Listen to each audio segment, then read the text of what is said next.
Povo de Deus, Isaías capítulo 49 e capítulo 50. O texto aqui vem falar algo que já temos também estudado, não é isso? E nós temos observado essas alternâncias, né? Fala de algo novo, volta a falar aquilo que já vinha sendo dito. E quando no livro de Isaías usa a expressão servo, às vezes há muito debate, né? Que servo é esse? É o Isaías, né? É algum rei de algum império, Ciro, Nabucodonosor, o servo messiânico que é Jesus Cristo, é isso? Ou é o servo povo de Deus? Então tem essas nuances que você vai sempre estar atento para que servo está falando. E como nós já falamos em outros capítulos, às vezes a expressão tem duplo sentido, né? É o servo Isaías, mas é o servo também messiânico. É o servo Ciro, ou qualquer outro servo, não judeu, mas é servo que Deus está usando. E também, ao mesmo tempo que é Isaías e que é algum outro servo de algum império, também diz respeito ao Messias.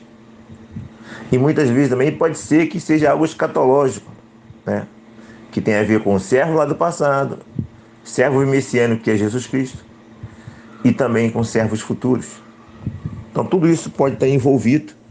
Nós não queremos aqui estar analisando ali, perdendo tempo, né, de qual desses servos está se falando.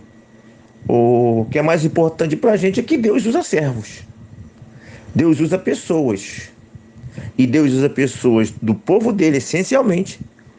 E às vezes, assim, abrindo exceção à regra, ele usa um não crente, um não judeu, alguém que não é povo dele.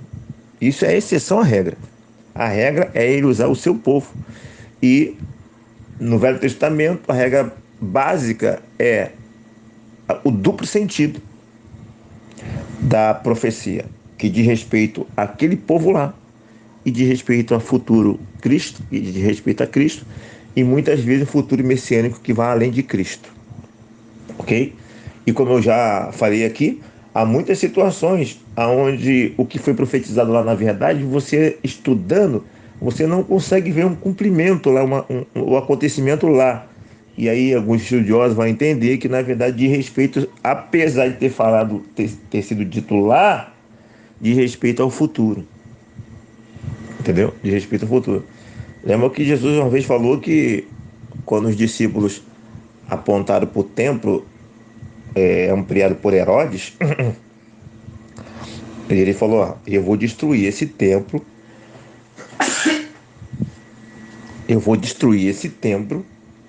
e em 3 dias reconstruirei. Então, isso tá falando do futuro. Ele tá falando de algo, né, imediato. É isso, claro, do ministério dele, tá falando da morte dele. É um futuro bem próximo, né? E também ele fala para os próprios discípulos que não ficaria pedra sobre pedra, né? Dentro daquele contexto de templo também. Aí ele já está falando do ano 70, depois da morte dele. Olha só, ele morreu, vamos dizer assim, no ano 30, né? Com 33 anos. Botar assim, na década de 30, vamos dizer assim, com 33 anos. E o que ele falou só aconteceu na década de 70, entendeu? Mas quem ouviu tinha perspectiva de quê? De coisa imediata. Ok? Então, servo aqui do Senhor. O texto é claro, ele fala sempre sobre os gentios, né? A abrangência da mensagem que chegaria aos gentios. E o versículo primeiro que está dizendo: o Senhor me chamou desde o meu nascimento. Então, Isaías, ele está falando do seu chamado, que alguém pode ver também aqui a questão messiânica, né? Que o Cristo, ele veio desde o nascimento com o chamado. E uma coisa que me veio à minha mente quando eu estava lendo isso aqui é o seguinte: às vezes nós vemos pessoas que pegam um texto desse, como também de Jeremias, e faz uma aplicação direta para as pessoas. Por exemplo, meu irmão, ó, vou deixar uma palavra para você aqui, ó. Olha aqui o texto de Jeremias. E olha também o texto de Isaías, o que diz aqui, ó. O que está falando aqui em Isaías, também fala em Jeremias, ó. O Senhor me chamou desde o meu nascimento. Meu irmão, você foi chamado desde o teu nascimento. Essa aplicação é correta? Eu posso pegar esse texto aqui e aplicar a todos? Entendeu? É só você pegar o contexto. Né? É só você pegar o contexto. É claro, né? Dependendo da situação, onde eu conheço o histórico da pessoa, né? E o histórico dela tem a ver com um chamado, né, familiar, pastoral. Aí, eu sabendo do contexto e eu sentindo direção de Deus é outra coisa. Estou falando aquela pregação generalizada de televisão, de púlpito, que fala para todo mundo. Aí como as pessoas têm essa mania de pegar a Bíblia e sair aplicando a toda de maneira literal, sem observar contexto, sem observar o contexto histórico imediato do texto. Entendeu? Isso é complicado. A verdade é que aqui o que nós podemos aprender? Deus muitas vezes chama a pessoa desde o ventre, desde o nascimento. Outro não, ser chamado mais adiante. Então, é considerar que essas chamadas podem acontecer. Daí, se a mãe está grávida, né? Se está vindo um filho na família, eu preciso pensar nisso. De pensar em consagrar essa criança, né? De que Deus quiser usar meu filho, minha filha.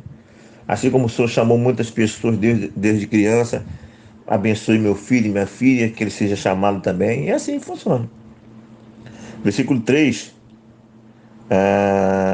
E me disse, tu és o meu servo em Israel, por quem hei de ser glorificado. Engraçado que está falando a palavra Israel aqui, ó. Eu lendo isso aqui me veio o seguinte pensamento. Israel, não tem aquela divisão técnica de Israel e Judá? Ora, Israel, o reino do norte, já tinha sido dissipado. Já não vivia mais como aquela nação lá dividida. Só existia Judá. Mas aqui a expressão, e acontece em outros lugares também, ele usa a expressão Israel, onde, de uma perspectiva contextual, se esperava que ele falasse Judá. Mas Judá diz respeito apenas a Judá e a Benjamim, né? Porque Benjamim está praticamente unido com Judá. Aí sempre se fala só de Judá. Então a perspectiva é que se fala de Judá. Ou seja, quando ele fala de Judá, ele está falando de um povo dividido. Agora, quando ele fala Israel, que é o futuro, ele usa a expressão Israel, ele já está dentro de um contexto de reunificação, de glória, de perdão, de restauração. Aí é um povo unido, aí é Israel. Entendeu? É isso que eu estou vendo aqui. Apesar de ainda haver essa separação, né, e esse povo de Judá vai para a Babilônia, e tem que ver que muitas vezes, às vezes é o contexto até que já foi para a Babilônia, né? Aí tem que ver essa questão. Estudar isso aí eu não estudei. Há momentos que ele fala de momentos que ele vai para a Babilônia, há momentos que ele fala da situação depois da Babilônia com Ciro. Aí eu não estudei isso aqui, mas a verdade é que aqui eu vejo uma palavra ali já de unificação, já está vendo um povo unido, não dividido. Okay? Porque essa é a vontade do Senhor, um povo unido, não dividido. Guarde isso, meu irmão. Lute por isso. Essa é a vontade do Senhor, um povo unido, não dividido. Versículo 4. Todavia o meu direito está perante o Senhor, a minha recompensa perante o meu Deus.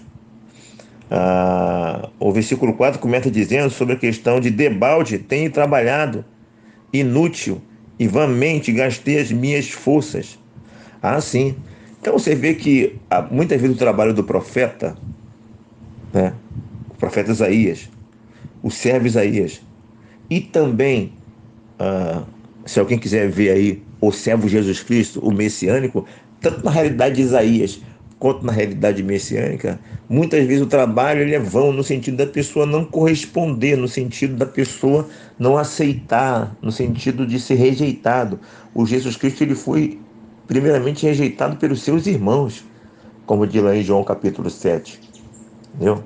Depois ele foi rejeitado por uma nação na sua maioria. A minoria o aceitou. Trabalho árduo, trabalho pesado. E assim é a realidade dos outros profetas, não só de Isaías, do servo Isaías, mas de outros servos e do próprio servo Jesus Cristo. Aí o que está dizendo aqui, ó, no versículo 4? Mas, todavia, né, o meu direito está perante o Senhor. Ele pode não ter sido correspondido na terra.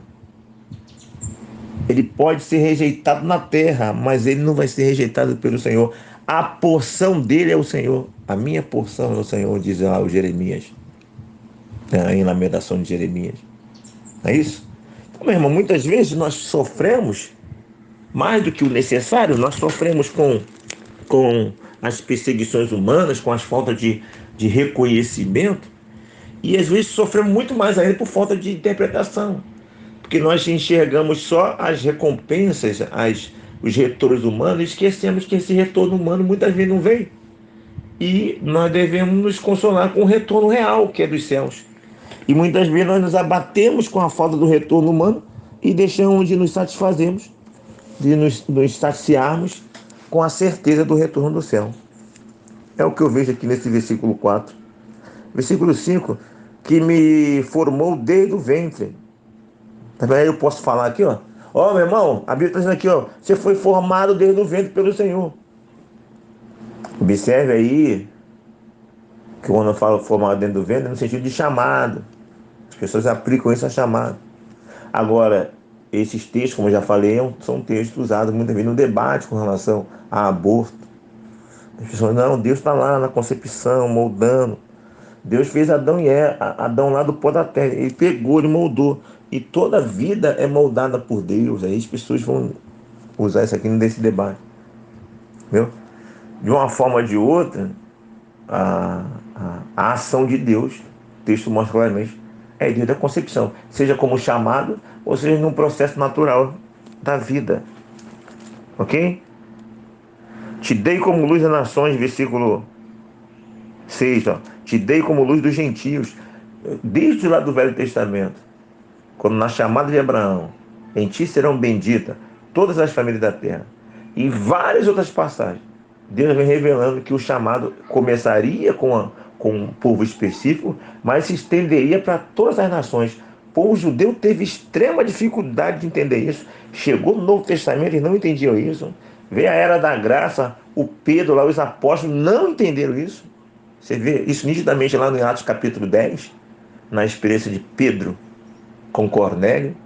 Deus teve que fazer algo extraordinário para mostrar ao povo que ele também estava chamando o gentil, porque ele estava cultivando. Só depois da experiência de Cornélio que esse negócio começou a mudar. Pedro foi exortado por ter ido na casa de um gentil. Então o que está falando na casa de gentil, cara? Olha só, vou explicar para vocês. A situação é essa, essa. Aí depois que ele explicou, e qual foi o ponto principal convincente da explicação? Ele estava falando com um gentil e do nada o Espírito Santo desceu. O mesmo Espírito Santo que desceu sobre eles no dia de Pentecostes, no capítulo 2. E lá no capítulo 10 de Atos acontece com o gentil. Pronto, é a prova de que Deus aceita todo mundo. Demorou, hein? Isso já vem falando desde o Velho Testamento e agora que vocês conseguiram compreender isso. Né? Deus teve que fazer algo extraordinário. Pedro, mata e come. Eu vou comer, não, rapaz, come, que eu estou falando que você tem que comer. Pare de querer tornar impuro aquilo que Deus já tornou puro, rapaz. Aí para complementar, vai agora na casa de Cornélio. Que você não está acreditando, está meio oscilante. Aí chega lá, o Espírito Santo quando desce, acabou. Aí foi checkmate. Não é isso? Versículo 7. Os reis o virão, os príncipes se levantarão e eles te adorarão por amor ao Senhor, que é fiel, do Santo de Israel. Tá vendo? Então é um texto que fala de Jesus, né? De todos que adorarão, dirão que ele é o Senhor. Um texto altamente messiânico e escatológico, um tempo futuro. Um texto futuro também que mostra a restauração do povo de Israel. Ok? Um texto abrangente, que alcança todo mundo, futuro, messiânico. Não é isso? Não só messiânico com relação a Jesus, mas messiânico com relação também à escatologia. Não é isso? É o que o Novo Testamento tem em abundância sobre esses textos. Versículo 13. Cantai, ó céus, alegra-se, ó terra. Né?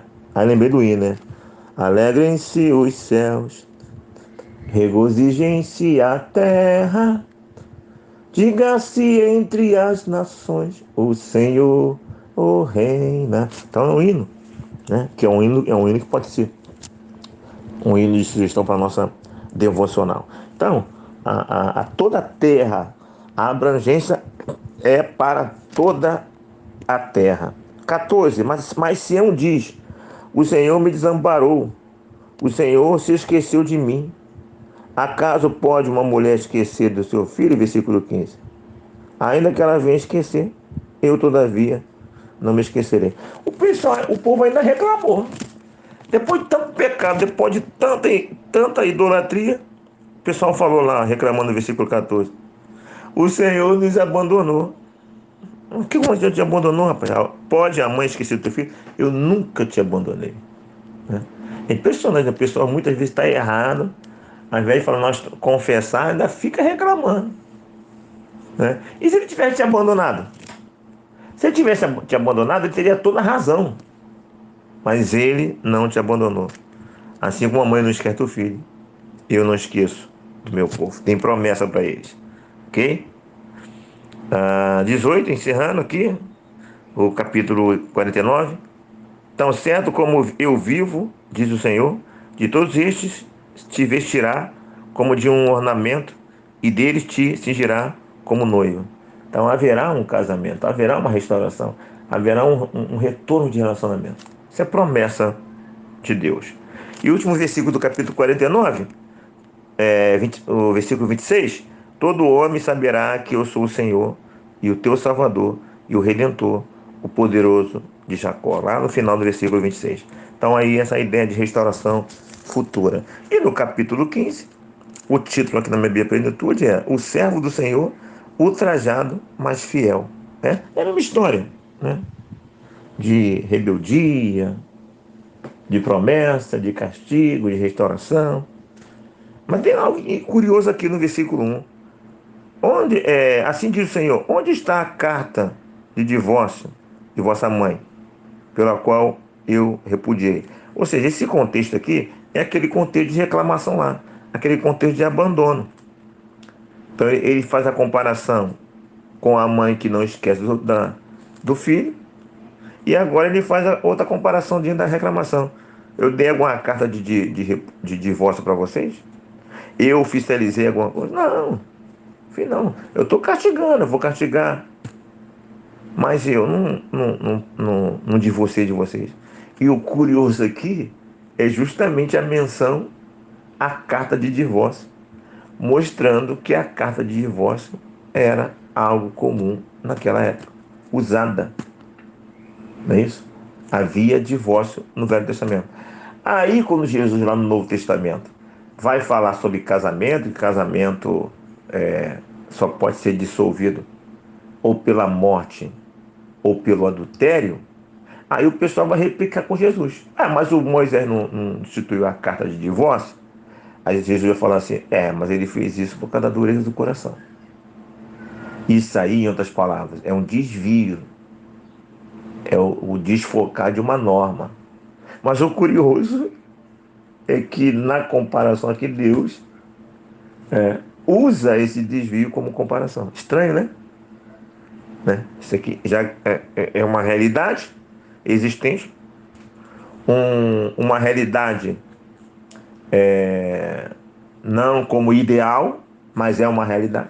E Deus está usando de comparação essa realidade que, apesar de não é ideal. Então, o que nós aprendemos aqui? Desde o Velho Testamento, existem realidades do povo de Deus que não é o ideal, mas infelizmente é uma realidade. Entendeu? Logo, muitas vezes Deus considera, assim como considerou no Velho Testamento. Ó, isso aí não é o ideal, tá? Mas infelizmente é uma realidade. Certa vez uma pessoa chegou perto de mim sobre questão de casamento, de divórcio, e ela veio com um argumento de que o que Deus uniu não separe o homem. Mas ela veio com um argumento. Mas será que Deus uniu? Eu falei, para, não vai por esse argumento aí não, esse negócio de querer questionar que na verdade não foi Deus que uniu. Vocês se casaram. Livremente foram até um sacerdote, foram até um cartório. Vocês não foram forçados, vocês foram lá porque vocês quiseram. Então vocês são casados, não tem esse negócio de Deus uniu. Se o sacerdote lá orou, vocês tomaram a iniciativa, o sacerdote orou, filho, está casado. Então, qual é o caminho? Olha só, Senhor Deus, infelizmente, isso aqui não é o que o Senhor queria. Isso aqui não é o ideal, eu reconheço, não é o ideal, infelizmente aconteceu. Eu não queria isso, mas aconteceu. Tem misericórdia na minha vida, eu reconheço que isso não é o caminho do Senhor. Enfim, fim de papo. Ora, pede perdão, segue vida. Quero dizer que não é, eu errei diante do Senhor, sim. Eu fiz algo que o Senhor não desagradou ao Senhor. Acho que o que vai fazer toda a diferença é se você lutou ou não. Se Deus pegar o teu histórico e falar se você lutou por aquilo ou não. E mesmo que você tenha lutado, não vai deixar de ser errado. E aí o caminho, meu ponto de vista, é confissão. Pedir de perdão. E seguir a vida. Né? E pagar o preço. As consequências que poderão vir em decorrência desse erro. Ok? Então, desde o Velho Testamento nós temos esses desvios, esses faltas de ideal. Na história de Israel, uma coisa é ideal, outra coisa é realidade. Muitos ideais, infelizmente, não foram praticados na realidade. Pagaram o preço. E no nosso tempo, se não for graça de Deus, estamos fritos. Estamos fritos.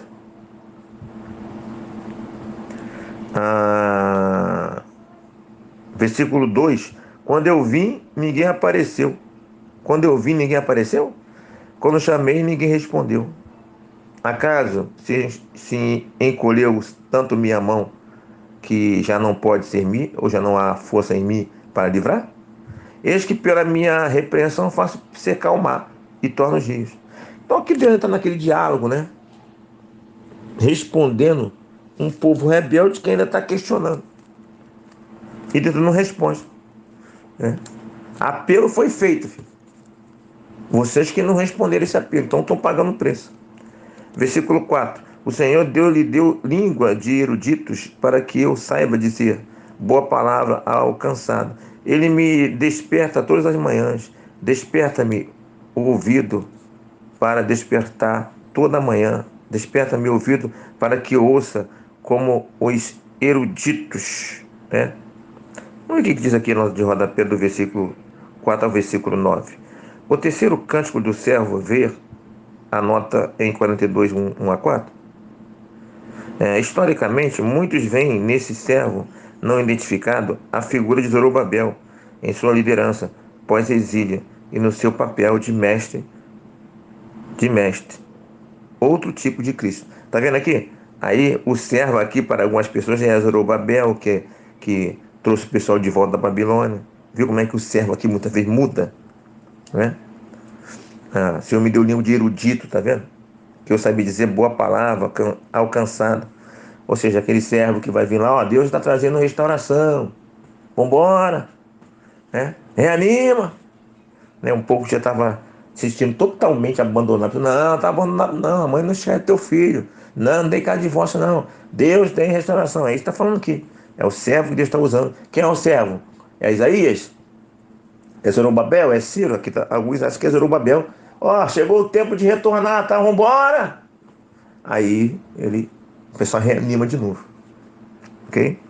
Versículo 5. O Senhor Deus me abriu os ouvidos. Eu não fui rebelde, não me retraí. O Senhor que abre os ouvidos. Desvenda os meus olhos para que eu possa ver. E podemos dizer também, desvenda os meus ouvidos, para que eu possa ouvir e para que possamos ouvir. Meu irmão, se o Senhor não me ouvir, não tem como. Em tudo, se Ele não operar o querer como efetuar, não adianta. Nós devemos buscar: Senhor, me ajuda, mova o meu coração, mova minha vida para isso. Até no tempo da graça, nós necessitamos do empurrão de Deus. E para que tenhamos chance que esse empurrão aconteça, nós precisamos desejar esse empurrão e pedir esse empurrão ao Senhor. Ok? Peçamos.